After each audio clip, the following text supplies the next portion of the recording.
You've been out of coaching for a while, and how are you going to adjust that NIL? I said, well, it's a minor adjustment. And they said, what do you mean? I said, back then, we used to walk through the back door of the cash. Now we just got to walk through the front door of the cash. College sports have been changed forever. NIL, or name, image, and likeness, are constantly changing the world of college sports as we know it today. Things are constantly zooming and changing as athletes are getting bigger and bigger deals. Some make thousands and some even make millions. But we are all focused on big college sports like football and basketball. But what if we went to a school that you haven't heard of before? Penn State Altoona. It's in Altoona, Pennsylvania, just off the foothills of the Appalachian Mountains. The campus has its own athletics and its own facilities, just like any other school. It's only got 2,700 kids. Maya Torres, a junior, might just be the biggest name at Penn State Altoona. Maya's from Culpeper, Virginia, and she's the starting goalkeeper for the women's soccer team. But just like her, just like any other athlete, her story starts way before NIL. High school to college, like the level of play is obviously so much higher. So just, staying confident and believing that, you can, you stopped all these shots against these people in high school, you can do the same in college. For Torres, playing college sports was always the goal, but she dabbled a little in social media. She has about over 2 million followers on TikTok and over 138 million likes over all of her videos. Going back to 2020 COVID, obviously we had a lot of time on our hands, so I just picked up the phone, started posting some cringy videos, I'm not gonna lie, and they took off. I have a video with 22 million views from 2020, which is insane to say out loud, and I just kept posting and posting and posting, and I've changed my niche and the kind of content I post today, but people are still enjoying it, so I'm just gonna continue to post. Now, her content's based a lot more on college life, being an athlete, and being relatable. I'm 20 years old now, so my audience grew with me. So I realized, I can't post. So like in 2020, I would post like cringy, like POVs, point of view perspective videos, just like acting out things. And I realized like that's not gonna slide today. People aren't gonna enjoy that today. So I kind of still post like the same idea. I post a lot of skits, relatable content, but I curated it more to college students, being an athlete, being a college student, and just like relatable topics that everyone can relate to and enjoy. This isn't just social media to Maya. This is work. And now she's balancing 3 identities: being a student, being an athlete, and being a social media content creator. I've been very, very fortunate. It's been my full-time job since 2020. I worked at Dick's Sporting Goods for a good 10 months, but yeah, overall, it's been my full-time job ever since I started in 2020. And I'm so grateful. I didn't know this was a possibility before I started posting, but it's super cool to see, yeah. Time management, it's such a simple answer, but it's so important to be able to have time management in high school. I played on multiple teams at once, so I had 2 to 3 practices a day plus school. So I think being able to manage that in high school made it a lot easier coming into college and managing academics and sports here. And that's where NIL comes in. In 2021, college athletes were finally allowed to make money off their name, their image, and their likeness. But for Torres, the line isn't so clear. There's a few entrepreneurial endeavors that I've been working on behind the scenes that I want to obviously, bring public soon. Maya, she makes her money through personal brand deals, not through her athletics. And she really likes it because it blends well with her life. But real quick, let's send it back to Happy Valley, the home of Penn State football. Hey, let's get into some NIL stuff at Penn State. Money changes everything. I was blessed to be able to see it through my son. We're sitting down and we're having an NIL meeting, and he's told his baseline is going to be more money than I made my rookie year in the NFL. But that's not the case everywhere. I think players have value and they should be rewarded for that value. But at the expense of what?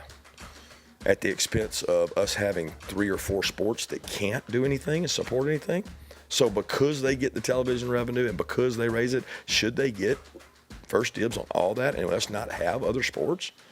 I don't think that's right. NIL has changed everything at the highest level. Now back to State College, where 3-year football team manager Nick Lydia gave an insight on how NIL impacted his job on the daily. Yeah, I mean, like, at the end of the day, it comes down to like how you were raised and like the people that you surrounded yourself with at a young age and how their morals and ethics and everything impacted you is how you treated other people. Like I knew a lot of players, not a lot, a handful of players that were going out of their way to like make charitable donations or like buy their parents a car or help their family out in some way. Yes, you're gonna have like urges to spend money on things that you may not necessarily need, but that you want, which is okay. But at the end of the day, like you have to help give back to people. Before we get too deep, let's take a look how NIL has affected some popular college athletes. Remember Carson Beck, the 6'5" gunslinger who was a 2-year starter and all SEC quarterback at Georgia? Yeah, well, he ended up transferring to Miami and signed a NIL deal evaluated at $4 million. Or take Jaden Rashada. He's the first ever player to initiate an NIL lawsuit in college football history. He was offered a $13.85 million NIL deal as a high school football recruit without playing a snap of college football. Unreal. Anyway, he just settled his lawsuit in February. He transferred from Arizona State to Georgia, then to Sacramento State, and now he's finally at Mississippi State. The top teams in college football right now are dropping bags of money on NIL. The top three include Texas at $22.2 million, Ohio State at $20.2 million, and LSU at $20.1 million. Penn State ranks 11th with their spending being between $13 and $14 million. But buying a roster doesn't mean bringing a championship.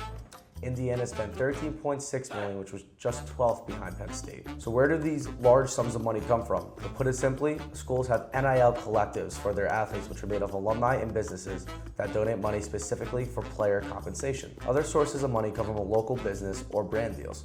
These large deals don't just exist in football, as Texas Tech has been literally drilling their money. Based in Lubbock, Texas, the university and NIL collective, the Matador Club, gave softball pitcher Nigeria Kennedy the most expensive NIL softball deal ever valued at $1.05 million.